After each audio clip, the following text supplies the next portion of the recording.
As we've seen with the recent earnings from the oil and gas sector, global demand for fossil fuels has reclaimed pre-pandemic levels as the global economy recovers. BP this morning telling us the markets that it has sufficient cash flow to maintain its resilient dividend policy while buying back more shares, $1 billion plus a quarter. Angelos Damaskos is CEO of Sector Investment Managers and has interest in oil investments. And you've been in the market, I think, 20 odd years, haven't you, in the oil and gas sector? It's great to have you back in the studio, Angelos. It's good to talk to you again face to face. So the oil markets, as I've said at the top there, we've got this recovery to get us pretty much back to pre-pandemic levels. Give us a bit more context about what's happening with oil. Well, I think many observers of the market have been surprised by how quickly the oil price has recovered from the pandemic lows. If you remember last year in March, at the depth of the lockdowns, oil prices went to -20. People were actually paying to have their oil taken away. So since then, we've seen this dramatic recovery, and to a large extent, I think this is explained by the freeze that happened to the global industry during the lockdowns and the destocking. Companies literally froze operations and they were not using so much energy. And after the vaccination effort and the reopening of the economies, there is a very sharp recovery of demand. And obviously everybody is rushing to restock, and there is a lot of demand for transportation, etc. Hence the much larger demand for oil and gas and hydrocarbons. Now the question is this sustainable, and is this something that will prevail long term? And I think the answer to that question is a little bit more difficult and grey, and to a large extent dictated by how much the oil and gas industry has cut back on capital expenditure and reinvestment in their projects. We all know that mature fields decline by an average of 8% per annum in their production. So we need new capacity to fill up this lost production. And in the meantime, the figures show that demand has grown to pre-pandemic levels, nearly 100 million barrels per year. Let's bring up a price for Brent, because that's what we use quite often as a benchmark. It's certainly what OPEC uses. And you talked there about this big recovery, and you were talking there about those negative prices. I think that was one of the contracts, wasn't it? There was negative. This is the spot price that took us all the way down to these COVID lows below $20 a barrel. Here we are now at 84. So what you've just said indicates to me potentially that at the moment at least you think there could be more upside, but you're not totally convinced it's going to be a straight line. Yes, and we have the OPEC Plus meeting this week, yes, which could signal additional supply coming to the market. We all know that OPEC has something in the region of 4 to 5 million barrels per day of spare capacity to put back in the market, but they are very cautious not to destroy, the balance of the market and have another huge volatility phase for the oil prices. So I think they will be measured and careful. But there is the potential for some consolidation around these levels. Well, I think we're talking about, is it they're putting an extra 400,000 barrels a day back in? I think that's the plan, isn't it, at the moment? Are you saying that could be up a little bit? Are you expecting that daily increase so you fulfill that 4 or 5 million barrel shortfall? Yes. For example, the Biden administration is encouraging major oil producers to increase production so that they don't destroy this economic recovery. We all know that energy prices are a major component to the industrial fabric of the economy, and these high prices of today are certainly a drag to economic growth. Which is an irony when you consider that Biden himself and, of course, all the other major world leaders, bar some, are meeting at the moment in Glasgow to talk about this very thing, but from an opposite direction, trying to lessen the amount of fuel that we're using. I mean, clearly that's a long-term plan and doesn't interfere with the dynamics of the oil price at the moment. But how do you read what's going on that side of the argument when you look at big oil and big oil's attempts at trying to become more green? How do you view the bigger picture with those lobby groups, especially in governments at the moment, and the leaders under the United Nations banner in Glasgow trying to do what they can to reduce our consumption of fossil fuels? The two don't match up. What's your observation on the two sides of the argument? Well, my general observation is that there has been a great amount of misinformation in the public about the causes of CO2 emissions and how to address the climate change. And politicians are obviously heavily influenced by the electorate. They have to please the electorate and what people think and what they want to see in terms of action. So what this crisis has demonstrated is that at least for the foreseeable future, we need a healthy energy mix. We cannot eradicate hydrocarbons and fossil fuels within the next couple of years. They have to be a part of a healthy energy mix. Otherwise, we are going to have energy crises like the ones we have now over and over again. Do you see that deficit we've got at the moment in exploration being increased? I mean, do you think that there's going to have to be more pipeline filling on the way because we are so far down on where we were 3 or 4 years ago in terms of capex?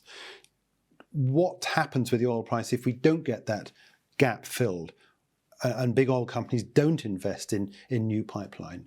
Well, that is the huge risk that we are facing at the moment because of all these activism and negative sentiment against oil companies. And as a result of what happened during the COVID pandemic crisis, companies have cut back exploration so dramatically, even less than half what they used to spend before the pandemic. And that means, of course, that there will not be sufficient new oil coming to the market to replace the lost production from the maturing fields. And therefore, until such time as the renewable energy industry has grown to such a level to replace that sort of lost energy input from hydrocarbons, we're going to be prone to this energy crisis. Because clearly, the alternative energy industry has its shortcomings. For example, it's not particularly stable because of, the seasonality, because of the way it performs in terms of the climate. So we have to rely on hydrocarbons to have this consistent supply of energy input to the people and to the industry. Of course, the oil markets are filled by very many different means. I mean, we hear in the States the rig count regularly, and I know the rig count is way below the record highs at about 1,600, I think it was 6 or 7 years ago. We're seeing about 400 or 500 rigs at the moment in operation in the States. You say Biden is trying to increase that. We know OPEC Plus hesitant about bringing more oil onto the market.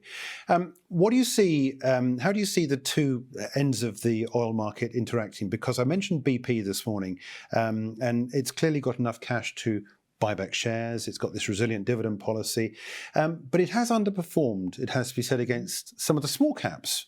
What's going on in corporate oil at the moment to give us this sort of disparity? Well, I think one of the unfortunate impacts of this activism and the misinformation of the public is that very large institutional investors have decided to completely eradicate fossil fuel investments from their portfolios. That means huge amounts of capital have been withdrawn from the natural sort of constituents of such portfolios, which are the large caps, which are the integrated majors. Right. So as these investors withdraw from the industry, not even paying respect to cash flow generation or metrics, they simply withdraw as a matter of policy. This capital withdrawal has resulted to this underperformance of the share prices of the majors. So we are in this interesting sort of disparity of the oil majors, the integrated companies that are underperforming, and the smaller independent companies that are focusing on upstream operations, which are massively outperforming. Because other kinds of investors who do not have these sort of tight restrictions of policy are investing in the companies where they see rapid cash flow generation and potential for dividend growth and material return to shareholders. Okay, well, so as an investor in the market, what's your preferred play? Well, my preferred play has always been the smaller, more nimble, independent oil and gas companies, because I think these are the ones that can adapt to situations quickest and can deliver value to investors. But we are also placing a lot of emphasis now on those companies that have a very solid ESG framework, and they are very conscious of their impact to the environment, and therefore They utilize energy very efficiently. They are introducing carbon capture projects whereby carbon is recovered from the atmosphere and injected into the ground. So there are all of these things that the industry is doing to cope with climate change and show that it is willing to help and be part of the whole discussion and move forward. But at the same time, we have to realize that we need desperately hydrocarbons until such time as we are able to substitute it with something else. I was just talking the other day to, I think it was Advanced Energy chief executive. They're talking about using wind power to power all the facilities and so forth. So there is, as you say, a very green angle to all this. Give us a couple of companies that you're looking at. Well, two of my favorite companies for the last few years actually have been, one is Serica Energy. In fact, I've been involved with Serica for nearly 10 years. And I know the company extremely well from the beginnings. I know the management extremely well. They are very solid oil operators and very good managers of the assets, but I think they have made some transformational acquisitions in the last few years, particularly of stranded assets from the majors, mostly BP, in the North Sea. And they are heavily gas focused. More than 70%, I believe, of the production is gas. So they are benefiting from the current gas prices. But importantly, they have a very strong ESG policy. And they are part of the discussions in the UK in terms of energy transition.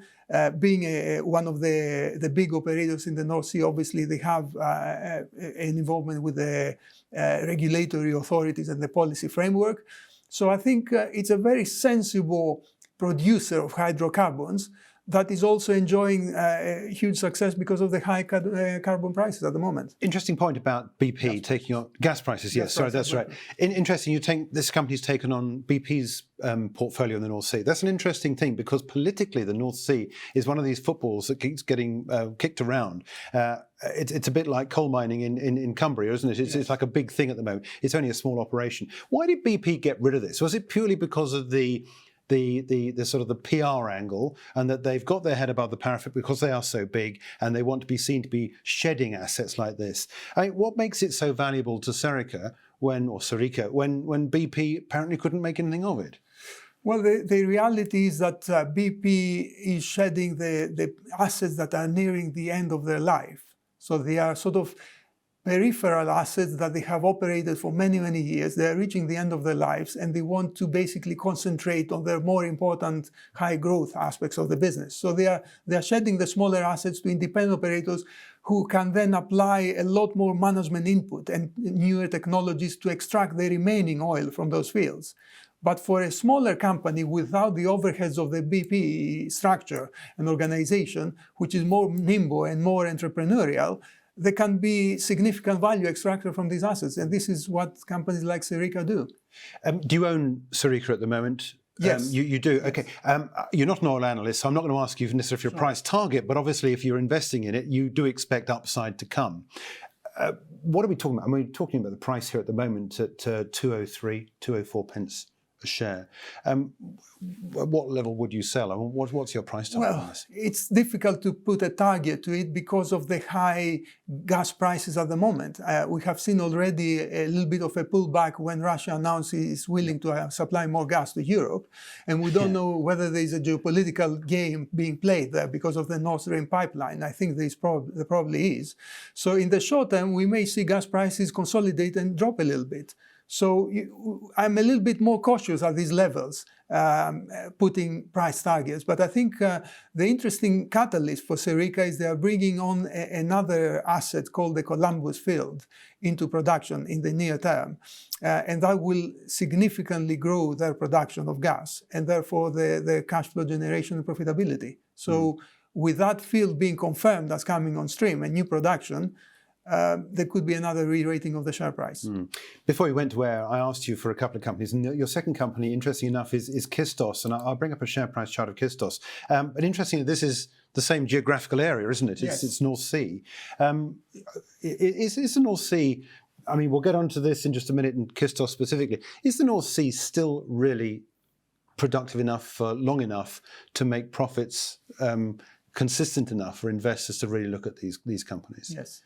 Well, Kistos has assets on the Dutch side of the North Sea. Right. So they are operating in Holland primarily. But notwithstanding that fact, they are part of the basin and they are looking for acquisitions. And historically, they have been involved in other assets in the area. The fact with the North Sea production is that it is rapidly declining. Mm-hmm. So we have seen a lot of scale backs and withdrawals by the majors from the basin because they believe it has reached, it has plateaued in capacity and it's now sort of on a rapid decline path. Having said that, smaller operators who can focus on small fields either towards the end of their economic life or towards sort of the maturity of their life, they can extract significant value by applying new recovery techniques, etc. And I think this is where these companies are particularly adept at acquiring assets that the majors no longer wish to operate and they see as peripheral and extracting the maximum value from them. In the case of Kistos, one has to point out that their timing was particularly good. They came to the market in November last year. Gas prices ran up hugely this year, as we all know. So therefore, their share price has re-rated accordingly. So again, I will be a little bit cautious at these levels. But I think over the medium to long term, it's a very professional and very adept team that could deliver value. Okay, we'll leave it there. But Angelos, thanks for joining us with your picks in the North Sea particularly, but in the oil and gas sector generally. Okay. That's Angelos Damaskos. He's Chief Executive of Sector Investment Managers and has been and continues to be an investor in the oil market. For more videos from us here at IGTV, join us on Twitter at IGCom, Instagram, and subscribe to our YouTube channel.